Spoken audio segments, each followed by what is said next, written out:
Hey guys, എൻ്റെ birthday ആയിട്ട് അമ്മ എനിക്ക് ചിക്കൻ ബിരിയാണിയാണ് ഉണ്ടാക്കി തന്നത്. അപ്പോൾ അതെങ്ങനെ ഉണ്ടാക്കിയെന്ന് കണ്ടാലോ. ആദ്യം തന്നെ ബിരിയാണിക്ക് ആവശ്യമുള്ള സവാളയും പിന്നെ അണ്ടിപ്പരിപ്പും മുന്തിരിയും വറുത്തെടുത്തു.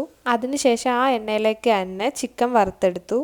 അത് കഴിഞ്ഞ് ചിക്കൻ ഉണ്ടാക്കാൻ വേണ്ടി ഒരു പാൻ എടുത്ത് അതിൽ വെളിച്ചെണ്ണ ഒഴിച്ചു. അതിൽ ആദ്യം തന്നെ സവാള ഇട്ടു, പിന്നെ കുറച്ച് കറിവേപ്പില ഇട്ടു, പിന്നെ പച്ചമുളക്, അത് കഴിഞ്ഞ് ഇഞ്ചി വെളുത്തുള്ളി പേസ്റ്റ്, പിന്നെ തക്കാളി ഇട്ടു. ഇതെല്ലാം ഇട്ട് നന്നായിട്ടൊന്ന് ഉടച്ചെടുക്കണം. അതിനുശേഷം ഉപ്പ്, മഞ്ഞൾപ്പൊടി, മല്ലിപ്പൊടി, മുളക് പൊടി, ചിക്കൻ മസാല ചേർത്ത് നന്നായി മിക്സ് ചെയ്യണം. അതിൻ്റെ കൂടെ കുറച്ച് പെപ്പർ കൂടി ഇട്ട് കൊടുക്കാം. ഗ്രേവിക്ക് വേണ്ടിയിട്ട് ഈ മസാലയിലേക്ക് ചെറുതായിട്ട് ചൂടുവെള്ളം ഒഴിച്ചു കൊടുക്കാം. ചൂടുവെള്ളം ഒഴിച്ചിട്ട് നന്നായി മിക്സ് ചെയ്യണം. ഇതൊന്ന് തിളച്ച് വരുമ്പോഴത്തേന് ഇതിലേക്ക് നമ്മൾ ആദ്യം വറുത്ത് വെച്ച ചിക്കൻ ഇട്ട് കൊടുത്ത് നന്നായി മിക്സ് ചെയ്ത് കൊടുക്കാം. അത് കഴിഞ്ഞ് ഇത് മൂടി വെച്ച് നമുക്ക് വേവിക്കാം. കുറച്ച് ഒരു 5-10 മിനിറ്റ് കഴിയുമ്പോഴത്തേന് നമ്മുടെ ചിക്കൻ കറി ഇവിടെ റെഡി ആയിട്ടുണ്ടാവും. ഇനി ബിരിയാണി റൈസ് ഉണ്ടാക്കാൻ ആദ്യം തന്നെ ഓയിൽ, പിന്നെ 2 സ്പൂൺ നെയ്യ്, പിന്നെ ഗ്രാമ്പൂ, പട്ട, അതിനുശേഷം അരി ഇട്ട് കൊടുത്തൊന്ന് നന്നായി ഇളക്കി കൊടുക്കാം. പിന്നെ വെള്ളം ഒഴിച്ചു കൊടുക്കണം. പിന്നെ അതിൻ്റെ കൂടെ കുറച്ച് ഉപ്പും കൂടി ഇട്ടിട്ട് നമുക്ക് അടച്ച് വെച്ച് വേവിക്കാം.